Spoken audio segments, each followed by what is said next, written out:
right, this is the Southern Ontario Dirt Show podcast. My name is Jonathon Howe, alongside my co-host, The Beef, Corby Daniels. What's going on, brother? What's going on, buddy? Nothing much. I'm feeling good. I am coming off a night at Merrittville Speedway where things were, I thought, really good racing-wise. I think we'll dive into that and talk about that mostly on the podcast this week. That's going to be the main focus. Maybe we'll talk a little bit of Oshweekend testing. I think it's still maybe a little bit too early for a season preview on Oshweekend, but we have a fun guest as well lined up, Baily Heard, coming on the show as well later on, coming off a strong run at Merrittville. So we'll talk to him in terms of sprint car racing and get his plans for 2025 because he is back and was back in a big way on Saturday night. But Saturday night, Beef, your boy, was in Victory Lane. You had to miss out, unfortunately, in terms of being there in person. Yeah. But what did you hear from the 71 camp? What was the group chat like heading into the race and post-race, picking up an SOS sprint car win? Everything was good. They unloaded quick. Everything was working well. Had speed all night in the sprint car for sure. Got lucky with the starting up front in the heat race. Won the heat race. Started up front in the feature. Led every lap. So can't complain much about that. 360 program's as stout as ever. And just looking to build off the momentum from that. And also strong on the modified. Finishing sixth, so can't complain. Yep, good weekend for a guy who wasn't going to pull double duty. Ended up doubling down. I know. That's all right. So in terms of the Southern Ontario sprints, I don't want to say it was an uneventful race. There were cautions. There were things that changed things. In the end, Bowman wins it over Darren Dryden, Baily Heard, Todd Hoddock, DJ Christie, your top five. Now, obviously, Beef, again, you weren't there, but I'm sure if you were, you would have been a little bit nervous at the end of that race. Darren Dryden was getting awfully close in lap traffic. I know you've gone back and watched the footage of the drones for courtesy our pal Joe Obertine. Mm-hmm. Now, I want to ask you, obviously catching a guy is one thing, but do you think there was an opportunity, if that thing stays green, where Darren could have got around Mike? It's hard to say. I mean, the track was right into Mike's wheelhouse, slick, top to bottom. He was doing the Bowman all night. He just ran a really good race. Dryden gets there, different story. Who knows what Mike decides to do, but the line Mike was running, it was going to be hard for Darren to get in there and try and pass him and keep the momentum up to get away from him and not have Mike come back and slide him with what I think he started getting close to like 10 to go. So could have been a different story, but Dryden was fast last year, fast this year again. Definitely don't count out Darren on maybe getting a couple of wins this year, whether it's at Merrittville, Oshweekend, or another track for sure. Yeah, pretty stout field of 360s here too. When I look at the back half of the top 10 here, Jordan Poirier 6th, Ryan Turner 7th, Dylan Westbrook 8th, Alan Downey 9th, Eric Ledhill rounds out your top 10. A couple things I want to note. I'm gonna just full on apologize to Corey Turner for the announcer jinx. He comes on, does us a solid being on the show last week, had our sticker on the race car all last year. And then it seemed like mechanical gremlins were haunting that 17 ride. So maybe some kind of announcer jinx. I hope that's not the case because that would definitely affect our ability to get guests. But I'm hoping that was more of I think they put a 410 in it the day before or a couple days before for the practice night. And then maybe things went awry getting it back in. As far as I know, I know if you're on the Merrittville Speedway website and if you're on My Race Pass, it is credited to Jamie Turner, but my understanding based on the officials in the tower and what I heard from, series director Peter Turford, Jamie Turner actually gave up his ride for Corey to jump in and get the points. Again, I don't have that officially confirmed. That's just what was reported to me and what was reported to be the plan. But obviously timing and scoring says otherwise in terms of what you might see on the website. That kind of wraps up the sprint car stuff. I do want to shout out Baily Heard. As far as I know, it was his first race back in a 360. Yep. And I believe he said in Victory Lane that was a career best finish. I don't know if he meant just at Merrittville or overall in sprint cars. We'll clarify that with him when he comes on the show a little later on in the night. But Beef, you missed a banger. The modifieds I'm were hearing so this. good. I am hearing this. So good, man. Justin Sharp gets a win over Pete Bicknell, Gary Lindbergh, Scott Wood, Fred Carlton. Sharp was a big part of the story, but he was not the only portion of the story. Probably, let's start with the, I guess, more positive end of things here. Justin Sharp and Brad Rouse put on a side-by-side, lap after lap battle performance for the ages, not just once, but twice in the race.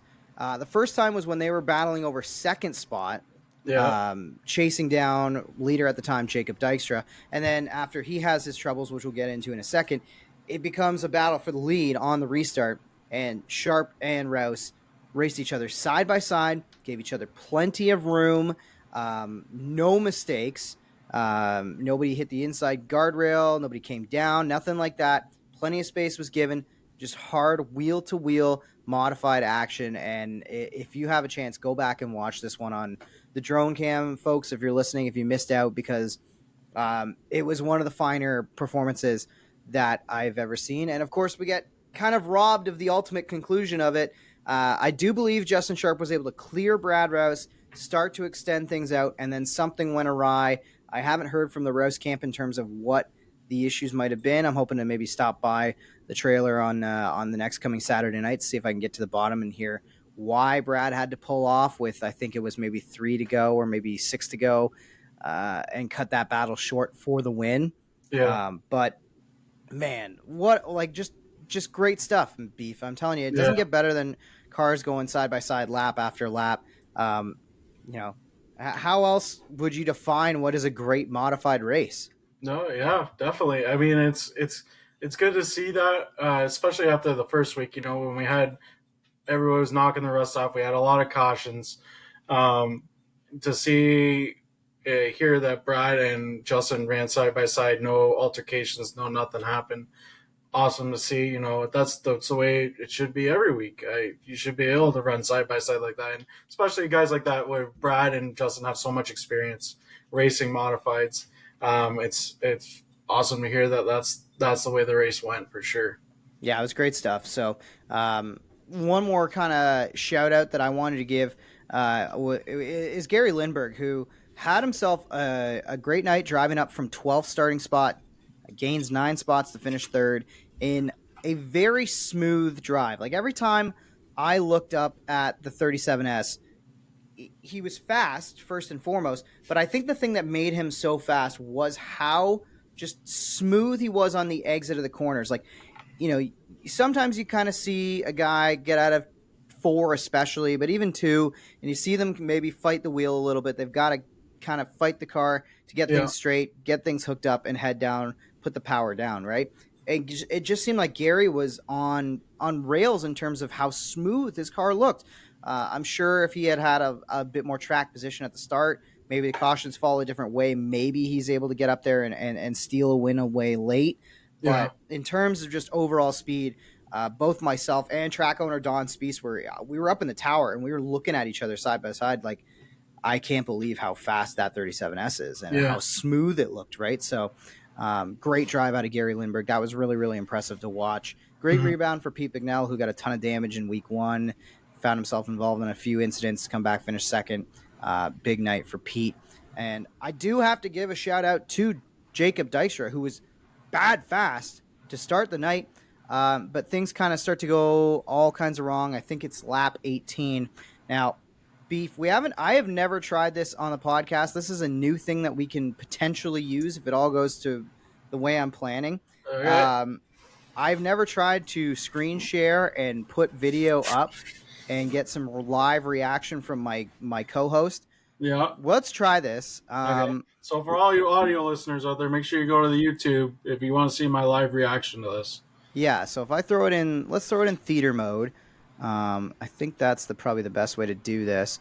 And then if I select this and I throw it up here, Beef, can you see that?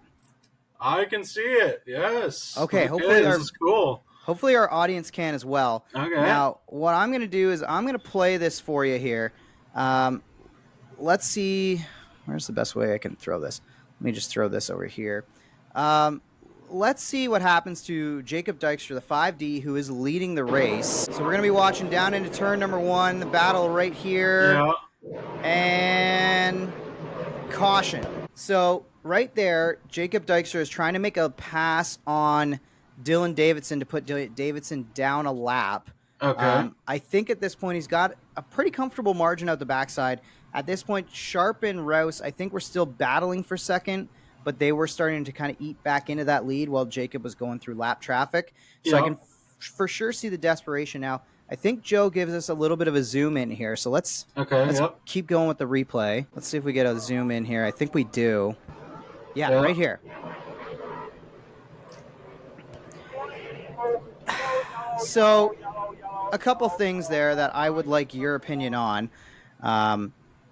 I kind of feel as though I know that Jacob was angry, and I can understand in some ways why. I know you would want a guy who's going to go potentially a lap down to give you a little bit more room than Dylan maybe did. But at the same time, Dylan's not already a lap down at that point. He is trying his best to stay on the lead lap and stay a factor in the race. So I don't fault him for racing hard for that spot. Yeah. I think when I called it, it kind of looked like from the tower that Jacob just kind of dive bombed it in there and made a hole that wasn't really there.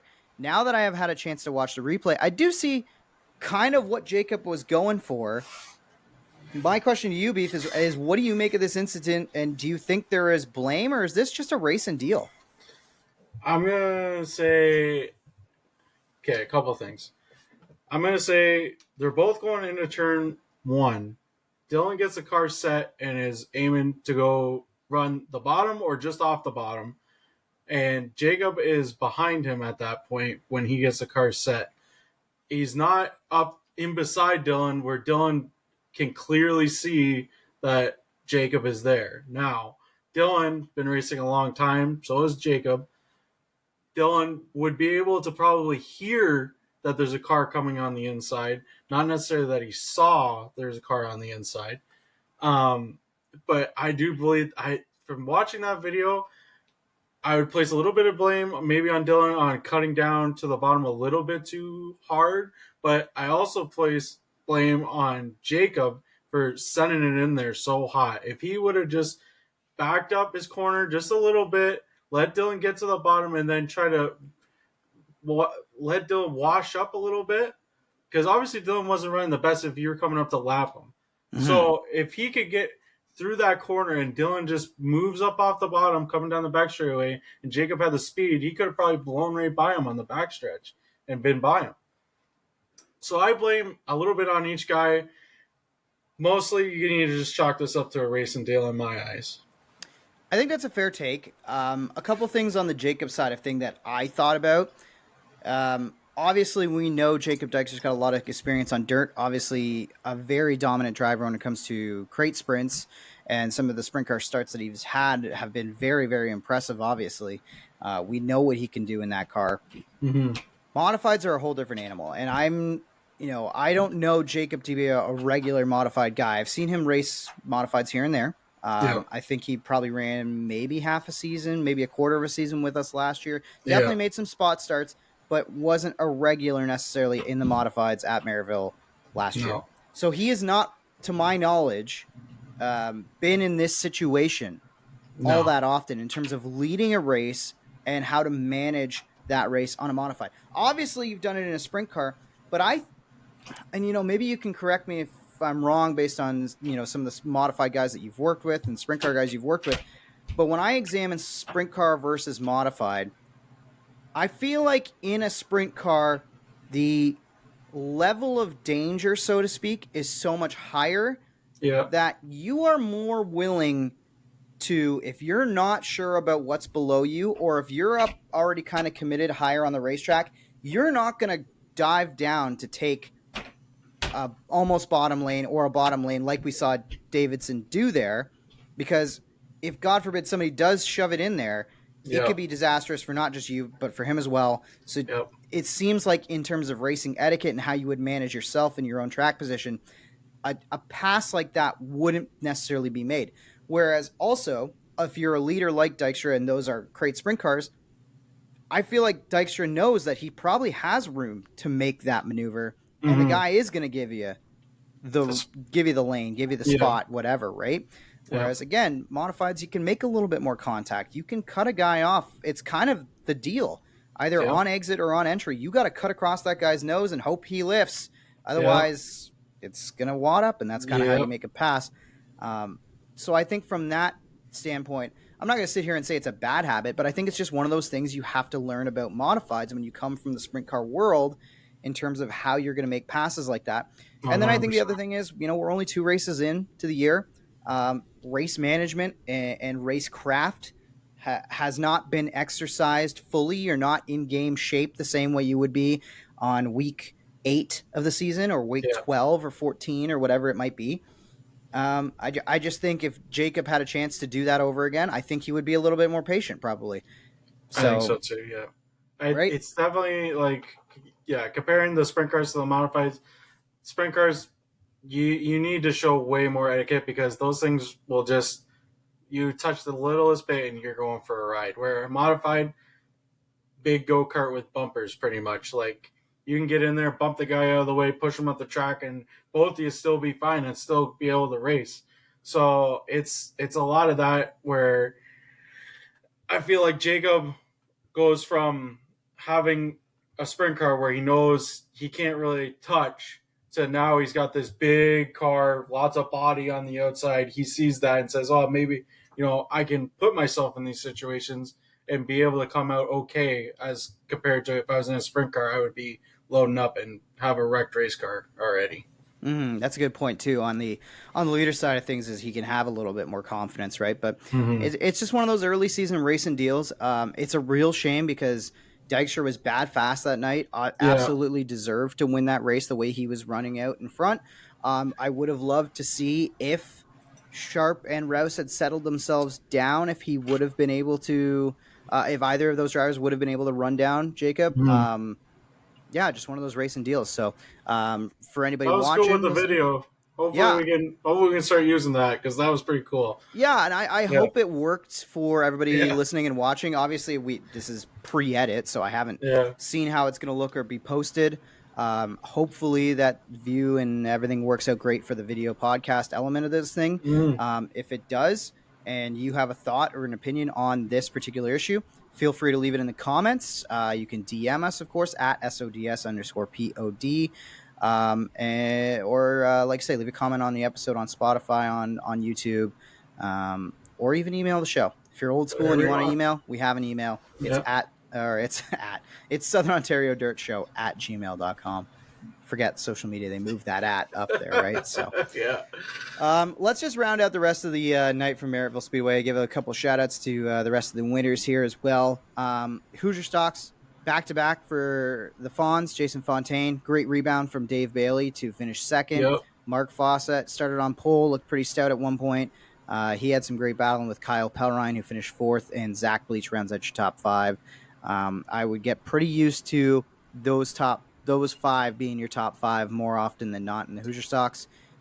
One name missing. I do want to give a shout out to Rob Murray. We're thinking about you, buddy. I know he was kind of at home battling some health stuff, Mm-hmm. and we're just thinking about you and hoping for the best, and hope to see you back on the racetrack real soon, Rob. On the mini stock side, or actually, let's go to the mod lights first. Josh Slider gets back in victory lane, wins it over RJ Pitts, Brent Bigelow, Sean F. Toddy, Anthony Kelly. Another race with some good battles. Some leads were exchanged between Josh and Tyler Winger. Now, Winger had to be kind of mirrored what Brad Rouse did, was in the contention for the win, gave it the lead, and then all of a sudden had a mechanical, and he had to pull off. Beef, something I want to touch on just in general across all the series that we saw more often than not. We saw it from the sprints, we saw it from mods, we saw it from mod lights, other series that ran on Saturday night. Really, really quality driver etiquette in terms of trying to keep the show going. It was a really chilly spring Sizzler. Yeah, We had a great crowd regardless of the fact that it was cold. But how many cautions could they have sat through would have been an interesting question. A lot of drivers did their best to get off the track, get out of the way, do whatever they could. Even sprint car guys, there was multiple drivers I saw pull 360s and just keep it going as opposed to stopping, letting the car shut off and bringing out a yellow. So just across the board, all the way around, great job drivers for doing the best you could to keep the green flag racing running. I know the track owners appreciated it. I know the tower appreciated it. And I know that the fans might not have thought much about it in the moment, but thinking back on it, I'm sure there's a lot of fans that are really appreciative of the fact that you kept it clean and green as best you could. So one last thing here, Beef. The All-Star Concrete 4-cylinders. Kenny Hare gets back in victory lane ahead of Randy Allway, Alex Riley, Rob Goulding, and Ray Sorenzi are your top 5 there. Some great driving, great drives from Kenny, great drive from Alex Riley to go from 15th to 3rd, and great drive from Ray Sorenzi to gain 7 spots as well, going 12th to 5th inside the top 5. That was really cool to see. Great night of racing from the mini stocks as well. Just overall, just a really quality spring Sizzler. I think everybody's got to be pretty happy with how that all played out. Yeah, for sure. It sounds like it was a great night. I was watching on Race Monitor when I could, and it was definitely looking like great racing even just from watching the lap times. So definitely going to have to go back and check out the modified drone footage and take a look at that. But, yeah, hoping we get the same thing this weekend.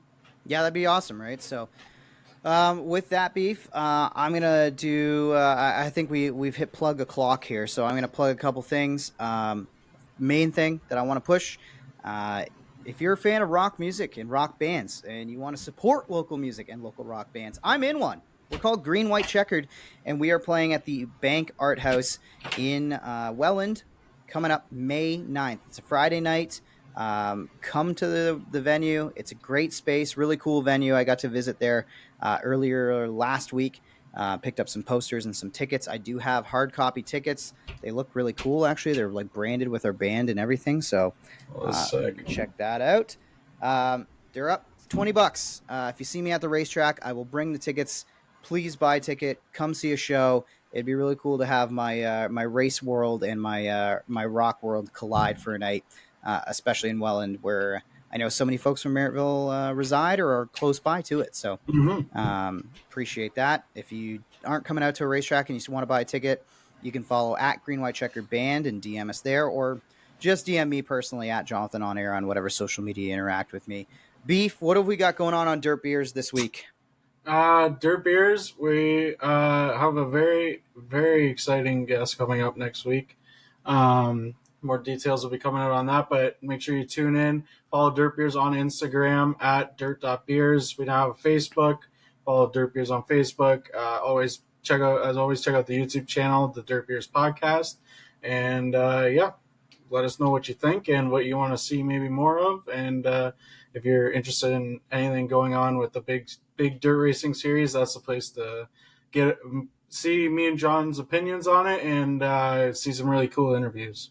Yeah, we had a great recap of all things World of Outlaws, sprint cars and late models, Lucas Oil Tour, the High Limit Tour, even Super Dirt Car Series. We touched on their event. We touched on, of course, Mother Nature's been winning a lot of these events across the United States, not just in any particular place. It's kind of crazy the way things have gone through the month of April. But hey, April showers bring May flowers. We got some great things coming down the pipeline in terms of May.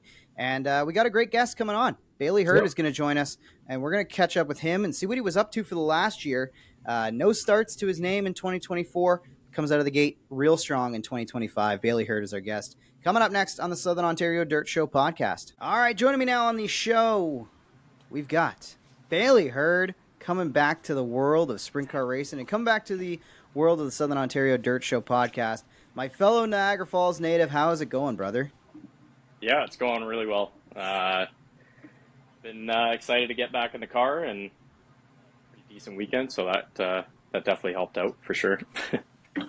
So we were actually talking about it beforehand, but just clarify, was that your best ever sprint car finish or best ever finish with the SOS or at Merrittville? Yeah, all of them. Best finish nice. ever, yeah. So yeah. Nice. Well, you capture a podium, bringing home third in the SOS race at the Spring Sizzler at Merrittville Speedway. First sprint car start as well in over a year, correct? Because you didn't race anything in 2024, correct? Yeah, I took the year off, the whole pretty much summer for last year. So me and my girlfriend Megan went out to Vancouver Island to work for a little bit and had some fun out there. And yeah, like I said, now we're back. Nice. So what's it like to get back in the seat? What were the jitters like? What did it feel like? Was it very like riding a bike kind of deal? Yeah, I didn't know how to feel about it. I was gunning for it pretty good. So I think my nerves were there, obviously, as they will be, but to get in it, it just felt kind of more natural than maybe even before. I think I just mentally had a break from it and came back, and it felt good to be back, and it feels comfortable, and the car feels great as it did before, so that it kind of all helps with everything. But yeah, it felt for the most part pretty natural. It's so funny too, because when I think back to how 2023 went for you, that felt like a pretty strong year, and I feel like it ended really well. I don't know the stats, and I don't know whatever, but I remember like looking back on that 2023 season and being like, you were one of those guys who really took a step forward in terms of becoming a regular factor in sprint car racing. And then you take the year off and you come back and it seems like you really haven't missed a step at all. So I wonder, is there any kind of secret to that? Was there anything you guys learned about in the race car itself, maybe in the last year or so, or in prepping to come back, that has helped you pick up where you left off, so to speak, in 2023? Yeah, like not really. Like we really just took a complete break from it. I mean, I wasn't even in the province, so I didn't touch the car, didn't go to any races, didn't do really much other than watch Friday nights on G-Force and stuff. But I think maybe the mental break from it kind of helped me out. That, and at the end of 2023, Creative Edge came on board and got us the new GSR, so I think that kind of helped too, because we were struggling at the beginning of 23, and it was very frustrating for the most part, just trying to find a setup that would even just work, to where we can just find a top 10. So, but by the end, when we got this new car, it came a little bit easier. We got a little bit faster, and it felt good. And now we're just kind of trying a couple of little things, and it's worked out so far. I mean, we're only one race in anyways, so we'll see how it goes. But yeah, I don't know. I think the break kind of really helped me and just get my head in the right spot. So yeah, it's always good to take a break and clear your head on anything you do in life. So, but talking about getting into this year, what's the plans for you? Is it going to be just Schweigen on Fridays and some SOS stuff, or are you planning on maybe doing a little bit of travel? So we just came up with a plan like maybe less than a month ago. We're kind of throwing everything out there, and like everything's getting more expensive, so we're kind of judging it off of that. But we're thinking we'll probably hit really no series in particular. We want to hit all the Merrittville races. Thinking about going up to Brighton for all of their races, and then basically just pick and choose Schweigen. We'll see how the year goes, because if we start doing well, then we might want to go more. So it's kind of hard to say right now. We don't really have a solid schedule, but it's there's one there. So we have races in mind that we want to hit. So that's a good way to approach it, I think, for especially a team like yourself, because there's so many ways and so many opportunities to, I guess, place yourself in a points battle or place yourself in contention for wins and for at these different facilities. So I guess one of the things that jumped out to me was, I think you mentioned this in Victory Lane, but do you have a new driver coach this year, or how long has this relationship lasted where you're getting some tips from some pretty quality people in terms of sprint car names around Southern Ontario? Yeah, so Tom's been with us since we started in 2018. He's been right through all the way, and I couldn't thank him enough for that, because he's been a really good coach for me, and just talking about things on the track, off the track, talking about racecraft and all kinds of stuff. So that's helped a huge amount. So he's been there right from the start. And then just people throughout the pits and whatever else that come by and help. It's just helps from whatever, like you start talking to people and get an eye for a little bit of everything, right? So Yeah, and obviously, taking on or having Tom at your disposal, for setup advice for just different things you see on the racetrack, it must be a huge help. And talk about too, you mentioned Creative Edge coming on and getting you in that new chassis. How big is that, having somebody step up like that and getting you a new piece underneath you? oh, it's crazy. Like we got a couple other frames, but they're pretty old, and at this point they're almost really too old. So to get something like this was just insane, and it's helped out so much. So it's we couldn't thank him enough. Like it's even better that it's been working for us, and we've been getting faster. So yeah, we're just try different things and kind of go from there, and try not to put too much at the car where it just kind of messes us around, and we go the other way with it.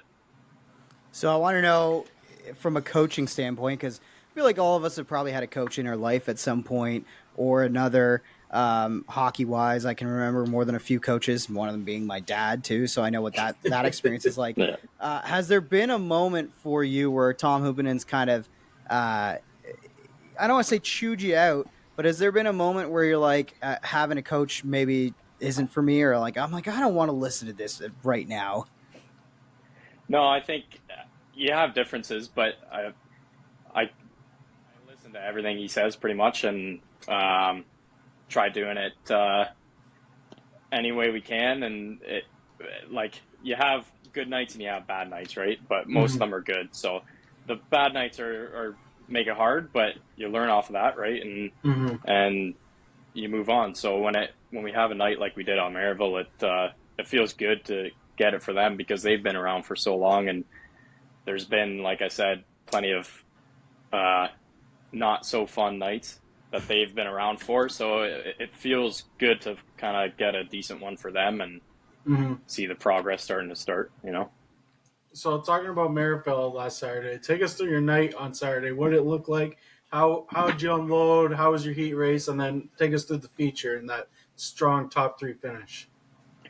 So yeah, well, it even kind of starts on Friday. We the whole week was kind of, and we weren't sure if we were going to get rained out on Friday or Saturday or what. So we were gonna, if Friday got rained out, we were still gonna go on Saturday. But then that meant we would have had no practice. So we were lucky to get Friday in, and then Saturday we're loading up. Well, we had it still on the trailer from Friday night, so we were kind of just doing our maintenance then, and it was crappy all day. It was cold, windy, raining, and everything. So we got to the track finally, and looked like an okay night, and then it started to get cold again. So we just it was a weird night, but then went out for the timed hot laps, and I guess we were quick time in our session, which was kind of a surprise. I didn't really feel that amazing in the car, but whatever. So we started 4th, got a position, it was the last position in the redraw, and then I pulled 2, so I started on the outside pole. And then yeah, it felt good all the way through. Even on the restarts, it was pretty decent. So it was just a good night, and I felt really comfortable and confident in the car. There's been plenty of nights where the car starts to fade, or probably mostly me starting to fade away, but it didn't happen, and it didn't feel like that was going to happen. So I couldn't be more happy with it, and I'm sure the guys feel the same way. So Definitely. I wanted to ask, in terms of, you mentioned getting away and really kind of unplugging from the sport. Were you still watching, G-Force broadcasts? Were you trying to keep up with the local scene at all while you were out in BC? And if so, what, or maybe, I guess if you didn't watch anything, what were some of the big things you've noticed, or big changes you noticed in terms of your competition? Is there anything that you kind of were surprised by on the first night? I know it's early in the season, so it's kind of hard to figure out what everybody's got and what the programs are like. But, talk to us about, I guess, how you view the competition after a year away. Yeah, like you said, it's still super early on in the season, but no, it's still super strong, like it always has been, especially with the 360s. It's just it's crazy to compete against some of the guys because they're just such good drivers. But yeah, I tried to watch every Friday night, but yeah, I tried to pay attention to it all, and then really, actually, I did catch a couple races out there, a couple asphalt sprint car races that were on the island, which was kind of surprising to me. I didn't realize they would even come to the island, but so it was kind of neat to see some 410 asphalt sprints out there. But so that's pretty much all the racing I really got in last year. So I wasn't paying too much attention to, you know, the behind the scenes like we do when we are racing and stuff. Mm-hmm. So it was pretty much just watching on the live streams, and that was pretty much it. So, but yeah, you come back and like I said, we're ready to go and feeling confident. So Nice. So, I mean, obviously only one race under your belt this season so far, but what were maybe some expectations or goals that you got for you and your team this year? Yeah, like we obviously want to get a couple more podiums, top fives would be nice and stuff, but like I said, the schedule's not exactly sure yet, so it's not I'd say there's a little bit less pressure because we're not particularly running like a points championship, and I think that could help too with just some of the head games that you get in, and probably, you know, like it gets tough when you get inside your own head, especially when you're on track. So some of that might help if there's less stress going on. Right. You mentioned going and catching that asphalt 410 stuff. Were you able to get back to the mainland at all and go and visit maybe some of the stuff Washington way, or you know, go and catch a race at like Skagit or something like that? Was that on the card at all, or was there any opportunity for something like that out west? I was really hoping to. The closest we got to Skagit was a week late, and in the parking lot looking at the track on the way home to Ontario. So that was pretty much it, because it would have been quite a drive from where we were at. So yeah. Our closest speedway was Campbell River, Saratoga Speedway, and that was about 2.5 hours from where we were working and living. So I was glad to just get a couple of race nights out of it, to be honest, and for them to be 410 sprints was even better. So going to see those shows, I know it's a dirt show, but what's your opinion on 410 asphalt sprint cars? Oh, they're pretty wicked. They're probably just as sideways as we are. So really? Most of the laps when they're out there, it was crazy. They're just lighting up the tires. They didn't care at all. So just chewing right through those things. Oh, all right. Yeah. Yeah. All right. Well, I'm trying to remember I'm pretty sure we had you on in 2023. I'm trying to remember which question I would have asked you to end the show. Probably the one car, one racetrack. So yeah, I'm gonna. I think it was. Yeah. So let's wrap it up with a little different one that I came up with and we started kind of using a little bit in 2023, which was I'm giving you an unlimited budget, unlimited plot of land somewhere in Southern Ontario to build your ideal dirt facility. You can borrow whatever you want from any other racetrack in terms of the surface, banking, whatever, Frankenstein it how you want, make an exact copy of something else. What are you building in Southern Ontario? Ooh, like the size and the banking, or? Yeah, size, banking. Like you could say, like I want to build an exact mirror image of Eldora just in Fort Erie, like whatever it is, whatever you want. Yeah. All right, I don't know, something between the size of Oswego and Merrittville, with a nice high bank. I think that would be a pretty wicked track. It'd probably cost a lot of people a lot of money though. So I think it'd be pretty entertaining, that's for sure. Nice. I like that. Awesome. All right, Baily. Well, we appreciate you taking the time out to join us after a great run, and keep up the great work in 2025. We look forward to seeing how the schedule plays out, and catching you more at Merrittville for sure, and Oswego and elsewhere in Southern Ontario. Thanks again, Baily. Awesome. Thanks, guys. Thanks, Mike. There's Baily Heard on the Southern Ontario Dirt Show.